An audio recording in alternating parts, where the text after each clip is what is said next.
नमस्कार, मैं विशाल वैद और आप देख रहे हैं वी भारत समाचार। संसद से लेकर सियासी गलियारों तक इस वक्त एक ही मुलाकात की सबसे ज्यादा चर्चा हो रही है। एक तरफ कांग्रेस जनता पार्टी का प्रदर्शन में शामिल होकर आंदोलनकारियों के समर्थन का संदेश दिया गया, तो वहीं दूसरी ओर एनसीपी शरद पवार गुट के प्रमुख शरद पवार और सांसद सुप्रिया सुले ने प्रधानमंत्री नरेंद्र मोदी से मुलाकात की। अब सवाल यही उठ रहा है कि आखिरकार इस मुलाकात के पीछे वजह क्या थी? क्या सिर्फ प्रदर्शनकारियों की मांगों को प्रधानमंत्री तक पहुंचाने की पहल थी, या सिर्फ इसके पीछे कोई बड़ा राजनीतिक संदेश भी छिपा है? हालांकि इस मुलाकात को लेकर अलग अलग तरह की राजनीतिक चर्चा जरूर हो रही है, लेकिन आधिकारिक तौर पर यही जानकारी सामने आई है कि बातचीत के दौरान आंदोलन से जुड़े मुद्दे और जनहित के विषयों पर चर्चा की गई। आखिर इस मुलाकात के क्या मायने हैं? क्या इससे आंदोलन पर कोई असर पड़ेगा और क्या आने वाले दिनों में राजनीति की तस्वीर बदलती नजर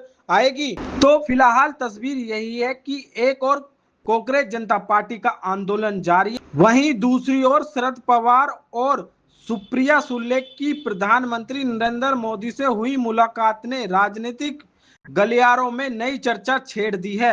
हालांकि इस मुलाकात को लेकर कई तरह के राजनीतिक कयास लगाए जा रहे हैं, लेकिन आधिकारिक तौर पर यह कहा गया है कि आंदोलन में जुड़े मुद्दे और जनहित के विषयों पर चर्चा हुई।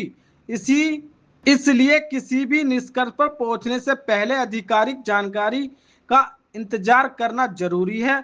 अब देखना होगा कि क्या इस मुलाकात के बाद आंदोलनकारियों की मांगों पर कोई ठोस फैसला सामने आता है, या फिर सियासी की यह हलचल आगे और तेज होती है। अब देखना होगा कि क्या इस मुलाकात के बाद आंदोलनकारियों की मांगों पर कोई ठोस फैसला सामने आता है, या फिर सियासत की यह हलचल आगे की ओर तेज होती है। फिलहाल इस खबर में इतना ही।